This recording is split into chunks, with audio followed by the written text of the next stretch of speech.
Bonjour et bienvenue dans votre émission Vrai ou Faux. Voici la question du jour. Que pensent les internautes français de l'ambassadeur Lou Shaye, interviewé par LCI, la chaîne d'information en continu de TF1? Le 16 juillet 2022, l'ambassadeur de Chine en France, Lou Shaye, a accordé une interview à LCI. Cette interview a duré 35 minutes et 47 secondes. L'ambassadeur Lou Shaye a répondu aux nombreuses questions que lui a posées le journaliste Darius Rochepin, de façon très directe, parfois provocante, voire jugée impolie par des internautes. Ces questions concernaient en particulier le conflit russo-ukrainien, les relations sino-américaines, les relations Chine-Occident, Hong Kong, le Xinjiang, Taïwan et le Covid-19. Cette interview a été vue par 503 104 internautes qui ont laissé 5 669 commentaires, selon les statistiques arrêtées au 26 juillet. Comment l'ambassadeur chinois a-t-il répondu aux questions de LCI?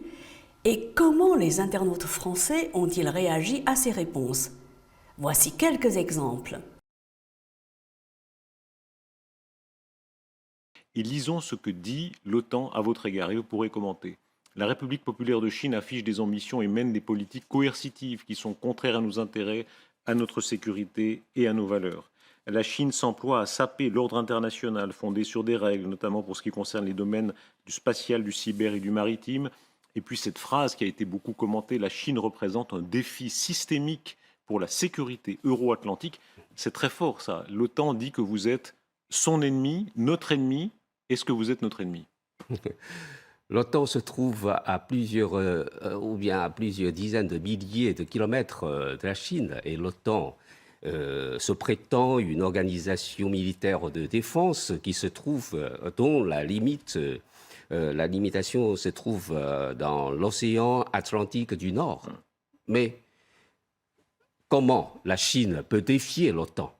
La Chine n'a jamais déclenché une guerre à l'étranger, et autour de la Chine, l'OTAN a installé, bien sûr, ce sont les Américains, installé une dizaine de bases militaires.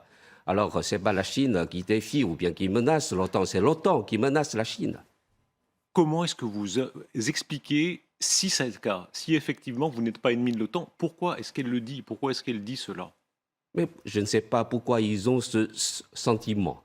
La Chine est un pays de paix, nous sommes constructeurs de la paix, contributeurs au développement mondial, défenseurs de l'ordre mondial. Alors, en ce qui concerne l'ordre mondial, pour la Chine, c'est l'ordre qui est centré sur le système de l'ONU. Mais je pense que peut-être c'est différent aux yeux de l'OTAN. Est-ce qu'il y a, selon vous, une volonté impériale de l'OTAN, des États-Unis, dans ces paroles? Je pense que l'OTAN est un instrument des États-Unis pour préserver son hégémonie. Dans ce cas-là, ce n'est pas une bonne phénomène pour la Chine et les autres pays du monde. Vous avez mentionné ce mot d'hégémonie américaine. C'est ça. Pour vous, c'est le cas aujourd'hui? C'est le cas depuis toujours, je pense. Et ça va changer d'après vous? Je pense que c'est le souhait de tous les pays du monde. Il faut construire un monde multipolaire. Alors, un monde unipolaire n'est jamais équilibré. Est-ce que pour vous, c'est l'occasion, cette année 2022 où tout bouge, la guerre amène le pire et parfois des changements pour des puissances dont elles veulent profiter? Est-ce que c'est l'occasion de changer cela? Je pense que c'est peut-être une occasion pour que tous les pays du monde travaillent ensemble pour construire un monde meilleur, un monde multipolaire où tous les pays du monde, grands ou petits, pauvres ou riches, puissants ou faibles, se trouvent ensemble, discuter les affaires internationales. Voyons maintenant comment les internautes français ont réagi. C'est bien parlé, monsieur l'ambassadeur. Un monde multipolaire et non le monopole américano-occidental. Un grand monsieur d'une grande sagesse et d'un grand réalisme, contrairement à l'arrogance des Occidentaux. Bien parlé, monsieur l'ambassadeur de Chine. Vous avez déjoué les questions pièges du présentateur. Félicitations à vous. Les questions posées lors de cette émission montrent que l'Europe et les États-Unis sont gourmands et veulent le monde pour eux seuls. Vive la Chine! Bravo à l'ambassadeur de Chine, qui a fait preuve d'une grande patience et de sagesse face aux attaques de ce journaliste provocateur et médiocre. Quand est-ce que vous allez interviewer un responsable américain de la même manière sur les crimes commis en Irak? Sinon, vous perdez toute crédibilité. Sagesse et intelligence, bravo, monsieur l'ambassadeur. Un grand plaisir d'écouter monsieur Lu, d'autant plus que sa maîtrise de la langue française est admirable. Alors que le traitement de la Chine dans les médias occidentaux est à sens unique, nous gagnerions beaucoup à écouter et à comprendre nos amis chinois. Il faut arrêter de parler à tout bout de champ de propagande. Ils doivent avoir l'opportunité d'exprimer leurs opinions, même si celles-ci sont à l'opposé de notre point de vue. La liberté d'opinion est autant valable pour nous que pour eux. Vous conservez un lien très fort avec la Russie, vous l'avez réaffirmé lors de cette grande réunion des BRICS où on a vu votre président, le président Xi, Vladimir Poutine, le président brésilien, etc., qui se parlaient. De fait, vous êtes de ceux qui achetaient toujours le gaz russe. On va voir le tableau qui le rappelle. Vous n'êtes pas les seuls d'ailleurs. Les Allemands continuent à acheter massivement du gaz. Est-ce que c'est pour vous une manière de soutenir la Russie ? Je pense que ce sont des relations commerciales normales entre deux pays souverains. Oui. Longtemps avant cette crise ukrainienne, la Chine achète déjà beaucoup de gaz à la Russie. Peut-être dans l'avenir, on peut acheter encore plus. Beaucoup vous diront, vous n'êtes pas les seuls encore une fois, mais de fait, vous financez l'effort de guerre de la Russie. Les bombardements qu'on voit en Ukraine actuellement, ils sont payés, entre autres, par vous, par votre argent. Alors, dans ce cas-là, les pays européens financent aussi la Russie à bombarder l'Ukraine. Vous achetez aussi le gaz de la Russie. Mais la tendance, évidemment, en Europe, c'est d'essayer de sortir de cette dépendance, alors que vous l'avez augmenté. On va voir vous si l'Europe peut, se départir du gaz de la Russie. Vous croyez que l'Europe tient un double langage dans cette affaire ? Oui, bien sûr. En quel sens ? Avec quelle arrière-pensée, d'après vous ? Parce que leurs intérêts et leur activité, il y a un décalage entre les deux. Voyons maintenant comment les internautes français ont réagi. Le crétinisme du journaliste français. En achetant le gaz russe, vous soutenez Poutine dans la guerre en Ukraine. Que fait l'Allemagne en ce moment ? Déjà que sans faire un calcul de proportion par rapport à la population, on finance la Russie plus que la Chine. Mais en termes de proportion sur la population, on doit sûrement financer la Russie 20 fois à 30 fois plus que la Chine. Il y a une chose sur laquelle monsieur l'ambassadeur a raison. Puisque l'Union européenne finance la guerre en Russie par l'achat de gaz et de pétrole russe, il faut qu'elle arrête. Pas seulement ça. Ils ont dit qu'ils ne poseront pas les sanctions sur la nourriture et les engrais russes. L'Union européenne n'a pas le gaz que tu veux. Qui achète du gaz ricane 7 fois le prix? Le tableau sur les acheteurs de gaz russes est édifiant, notamment en ce qui concerne ce qu'il faut bien appeler un double jeu allemand. La réponse de l'ambassadeur sur l'idée idiote que la Chine finance les bombardements russes en Ukraine est magnifique. Une phrase. Oui, les Européens aussi. Il faudrait que le journaliste apprenne la politesse. Sa capacité à insulter ouvertement son interlocuteur est ahurissante. Merci, ambassadeur, de s'exprimer pour le peuple occidental, car nous n'arrivons plus à nous exprimer. Nous sommes emprisonnés par nos médias. Ils parlent à notre place. Ce qui les intéresse, c'est de dire des choses qui plaisent à ceux qui leur donnent le salaire. Nous sommes bien une dictature au niveau de liberté de parole, bien pire qu'en Chine. De quel droit l'OTAN dicte ses conditions non seulement à la Chine, mais aussi à d'autres pays?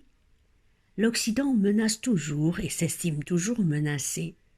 De quel droit l'Occident s'attribue de facto et de jure le rôle de gendarme du monde? L'intervieweur semble soutenir l'Occident, mais le responsable chinois répond avec doigté et intelligence. La Chine est devenue une puissance économique grâce à sa persévérance et à ses efforts soutenus. Grâce à son travail, elle a réussi à développer son économie et même celle du monde. Son développement économique ne cherche pas à affaiblir le reste du monde. Nous lui souhaitons encore plus de succès.